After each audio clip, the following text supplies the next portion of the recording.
اعوذ باللہ من الشیطان الرجیم بسم اللہ الرحمن الرحیم۔ تمام قسم کی حمد و ثنا کبریائی اور بڑائی اس خالق کائنات اور مالک ارض و سما کے لیے لائق و زیبا ہے جس نے آپ اور ہم سب کو پیدا فرمایا، اور بیش بہا درود و سلام ہوں اس ہستی مقدسہ مطہرہ پر کہ جن کا نام نامی اسم گرامی حضرت محمد رسول اللہ صلی اللہ علیہ وسلم ہے، کہ جن کو اللہ رب العزت نے رحمت کائنات بنا کر اس دار فانی کے اندر مبعوث فرمایا،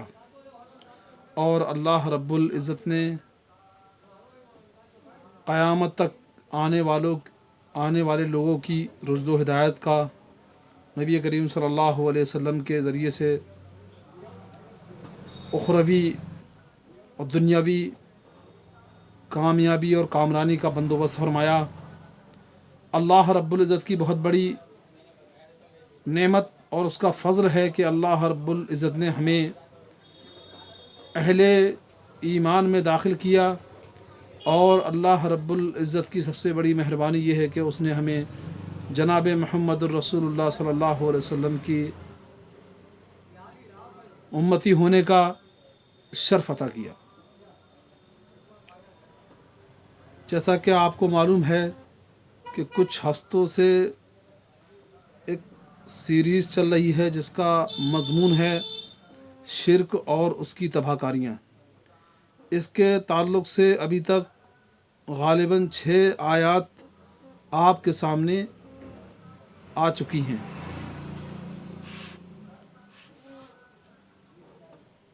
اللہ رب العزت نے مشرکین کا تذکرہ کرتے ہوئے ان کی ایک صفت یہ بیان کی کہ جب مشرکوں پر کوئی ایسی پریشانی آتی ہے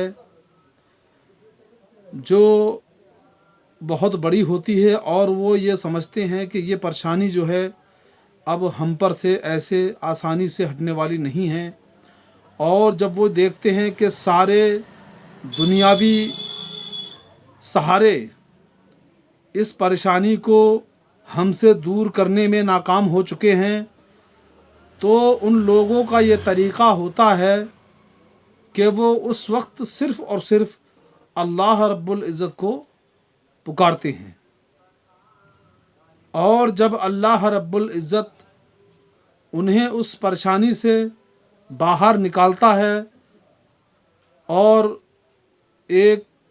اچھا موقع فراہم کرتا ہے خوشی کا، تو وہ یکایک اپنے اللہ رب العزت کو بھول جاتے ہیں جس کو کچھ وقت پہلے وہ اپنی پریشانیوں میں پکار رہے تھے۔ اسی چیز کو اللہ رب العزت نے یہاں پر کچھ آیات کے اندر تذکرہ کیا ہے۔ اس میں آپ سورہ انعام کی آیت نمبر 64 ہے،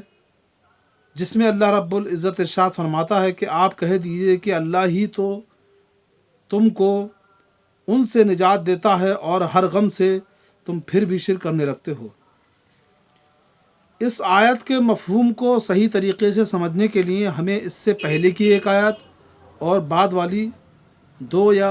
3 آیتوں کا مفہوم سمجھنا ہوگا، تب ہمیں یہ آیت سمجھ میں آئے گی۔ اس سے پہلی آیت جو 63 نمبر کی گزری ہے، اس میں اللہ رب العزت کہتا ہے کہ آپ کہہ دیجئے وہ کون ہے جو تم کو خشکی اور دریا کے اندھیروں سے نجات دیتا ہے، تم اس کو پکارتے ہو گڑ گڑا کر اور چپکے چپکے، اگر تو ہم کو ان سے نجات دے دے، یعنی جو پریشانی ان پر آئی ہوئی ہے اس سے اگر نجات دے دے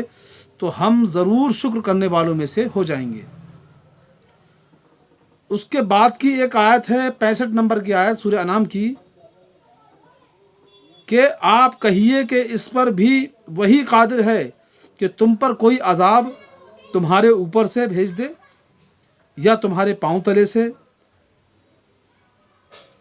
تلے سے یا کہ تم کو گروہ گروہ کر کے سب کو بھڑا دے اور تمہارے ایک کو دوسرے کی لڑائی چکھا دے۔ آپ کہہ دیجئے تو صحیح ہم کس طرح دلائل مختلف انداز سے بیان کرتے ہیں، شاید وہ سمجھ جائیں۔ یہاں پر اللہ رب العزت نے عذاب کو